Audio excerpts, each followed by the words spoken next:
اعوذ باللہ من الشیطان الرجیم بسم اللہ الرحمن الرحیم۔ یہ سورۃ التین ہے۔ سورہ نمبر اس کا ہے 95۔ ٹوٹل 114 سورہ ہے، 114 سورہ ہے، اس میں سے 95 نمبر کی سورہ ہے۔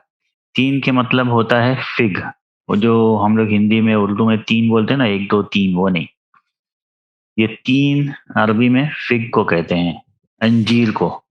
تو بہت ہی مطلب فائدہ مند ہوتا ہے، تو یہ اس کے اوپر ہے۔ اور یہ سورۃ التین مطلب نام رکھا ہوا ہے اس کا کہ سورہ انجیر۔ تو اس کا مطلب اس میں کیا ہے کہ انجیر کے بارے میں ڈسکشن نہیں ہے کہ اس کا پیڑ ایسا ہوتا ہے، اتنا اونچا ہوتا ہے، اور اس کے انجیر کے اتنے فائدے ہیں۔ تو رینڈملی کیا ہے، یہ نام رکھے ہوئے ہیں پہچان کے لیے۔ اب جیسے کہ سورہ عنکبوت ہے، عنکبوت کا مطلب ہوتا ہے اسپائڈر، کہ سورہ مکڑی۔ اور اسی طریقے سے سورہ نحل ہے، نحل کا مطلب ہوتا ہے جو بی ہوتی ہے نا، ہنی بی، کہ سورہ ہنی جی بی۔ اور ایک ہے سورہ نمل، نمل کا مطلب ہوتا ہے چیونٹی، اینٹ۔ تو اس میں کیا ہے، اور جو سیکنڈ نمبر کی سورہ ہے سورہ البقرہ، بقرہ کا مطلب ایکچولی میں ہوتا ہے گائے۔ تو یہ نام ایسے رکھے ہوئے ہیں، تو اس کا مطلب یہ نہیں کہ ان کے بارے میں ڈسکشن ہو رہا ہے کہ وہ کیسے رہتے ہیں، کہاں رہتے ہیں، ان کے کیا فائدے ہیں یا کیا نقصانات ہیں، وہ سب نہیں ہے۔ یہ نام ایسے رینڈملی رکھے ہوئے ہیں۔ تو اس کا بھی نام جو ہے وہ سورۃ التین ہے، سورہ التین، یعنی کہ فگ، انجیر۔ بسم اللہ الرحمن الرحیم، اللہ نام سے جو بڑا مہربان اور نہایت رحم والا ہے۔ In the name of Allah, the most gracious, the most merciful. والتینی والزیتونی، اور یہ واو آ گیا ہے تو یہ مطلب کوئی قسم ہے یا اوتھ ہے۔ والتینی والزیتونی، اور ادھر دوسرا فروٹ آ گیا، ادھر ایک تو فگ ہے and the other one is olive, olive جس کو زیتون کہتے ہیں۔ By the fig and the olive, قسم ہے انجیر کی اور زیتون کی۔ وطوری سینین، طور پہاڑ ہے، اور سینین وہ جگہ ہے جس کو ابھی سائنائی کہتے ہیں، ایک سائنائی پیننسولا ہے، تو وہاں پر یہ کوئی پہاڑ تھا طور۔ ابھی ایگزیکٹلی اس کا لوکیشن معلوم نہیں ہے، لیکن ایجپٹ میں ہے وہ۔ اور وہاں پر ایسا کہا جاتا ہے کہ جو اولڈ ٹیسٹمنٹ جس کو تورا کہتے ہیں، تورا، وہ طور پہاڑ وہاں پر تھا، تو اللہ تعالیٰ نے موسیٰ علیہ السلام کو وہاں پر بلایا تھا، اور وہاں پر فرسٹ جو 10 کمانڈمنٹس تھے وہ موسیٰ علیہ السلام کو وہاں پر دیے گئے تھے۔ وہ صرف 10 ہی دیے گئے تھے، 10 کمانڈمنٹس، اس کے اوپر موویز بھی آئی ہے۔ تو موسیٰ علیہ السلام اوپر جاتے ہیں پہاڑ کے اوپر، اور وہاں پر ایک پیڑ میں سے ایسا لگتا ہے کہ جیسے کہ آگ نکل رہی ہے، لیکن وہ آگ جلنے والی آگ نہیں، وہ سائنائی میں تھا۔ اینڈ بائی دا ماؤنٹ سائنائی وہاذا البلد الامین، ہاذا مطلب یہ، بلد کہتے ہیں سٹی کو، امین امن والی، سٹی آف سلام، دار السلام۔ اینڈ بائی دس سٹی، یہاں پر انٹو بریکٹ میں مکہ دیا ہوا ہے کہ یہ امن والا شہر، یہ شانتی والا شہر یا شانتی والا نگر۔ اب اس میں 4 چیزیں بتائی گئی ہے، قسم ہے انجیل کی، زیتون کی، اور طور پہاڑ کی، اور اس امن والے شہر کی۔ ایکسپلور کیا ہے تو پتہ چلا ہے کہ 3 کون سی جگہ تھی، کہ جہاں پر نوح علیہ السلام جو تھے، پروفٹ نوح، ان کا شپ وہاں پر ٹھہرا تھا، جودی پہاڑ پر۔ وستوت علی الجودی، یہ نوح علیہ السلام کے بارے میں آئے گا کہ ان کی جو کشتی تھی وہ جودی پہاڑ پر ٹھہری تھی۔